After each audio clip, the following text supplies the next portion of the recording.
You know what's crazy, Albert? I just looked down at the paper and I was like, because Rafi's one of the best hitters in the game. But you start 0 for 19. It's not just 0 for 19. It's 15 punchies. Yeah.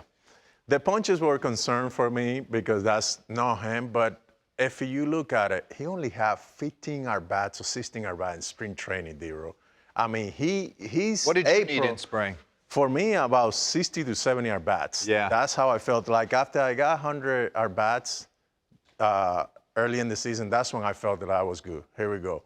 So I try to get as much at-bats as I could in spring training, so that way I'd be ready for the season. So for him, I blame that the time he was off. You can see out of those 15 strikeouts, he was chasing both down and away. That wasn't him, you know. And finally, he got some more at-bats. He kind of hopefully put everything in the past, everything that happened, you know, from him moving from third base to DH, and now they want him to play first base. Like, he put that behind, and then he starts swinging, you know, and showing what he can do there. Rafael Devers that we all know. Well, last 21 games, and we can get into it.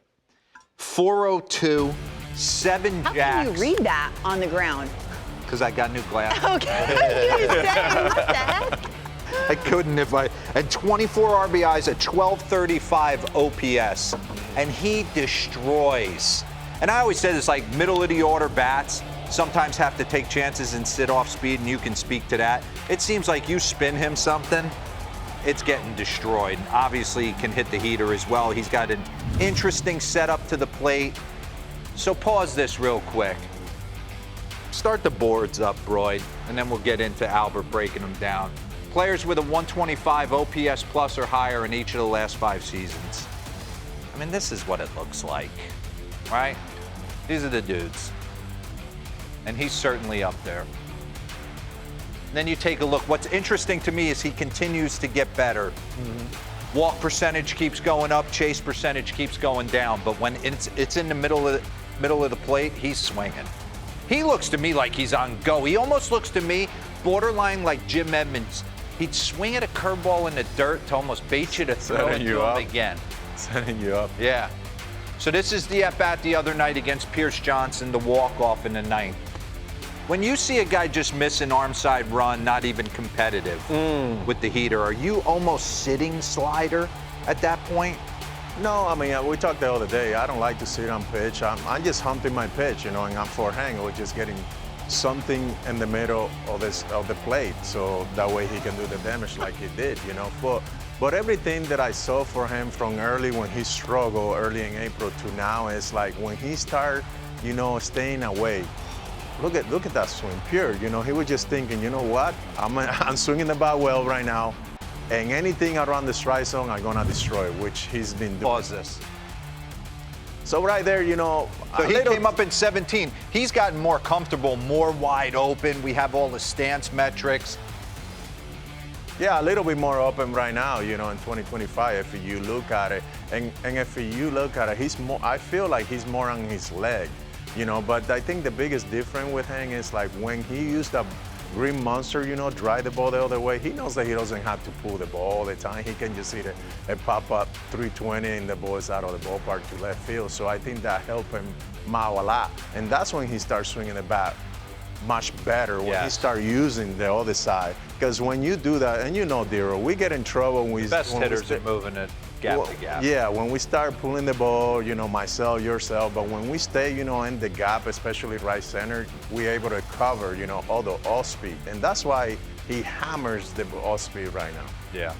He's got the most wide open stance in the entire game. Now, he brings it back.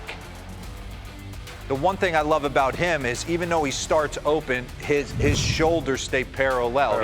He never wavers on that. And at the end of the day, like you say, it doesn't matter how you start. You start wide open, but. So I wanted to, because there's adjustments, there's tinkering as you get older, right? This is you in 04 when you first broke in. And then in 09, like complete control. You're a little bit more into your, but it's pretty. Yeah, but pretty I was more in my leg in 04 because my knee, you know, remember I had knee problem in 2012. After that, I felt like I couldn't put that much pressure.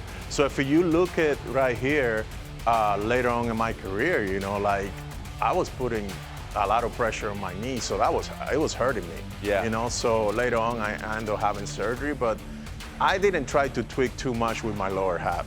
You know, like when I got in trouble, I feel like I was too aggressive, swinging pitch out of the strike zone, which every hitter, you know, we get in trouble when we do that. Go back to Rafi side by side if you could. Yeah, all the way. Right there. What were your keys? Like, I know for me, when Rudy Jaramillo kind of taught me the toe tap, I started to understand what Chipper Jones, how the game plan hit. And I would knock the donut off my bat. I would say, stay inside your back knee, take your bottom hand through the baseball, and don't move your head. That's literally what I was saying to myself as I walked to the plate. Don't move your head. See it. What were you telling yourself walking to the plate? For me, walking to the plate is like stay square. So I used to pick the middle number of that wall in center field. And every time I get to the ballpark, I look at that number, and that was my line. Like if it was a 0, if it was a 1, I always pick that middle number. So that way I keep my shoulder square, and I want everything to be facing not just at that pitcher, but straight at that number. That helped me to stay through the baseball.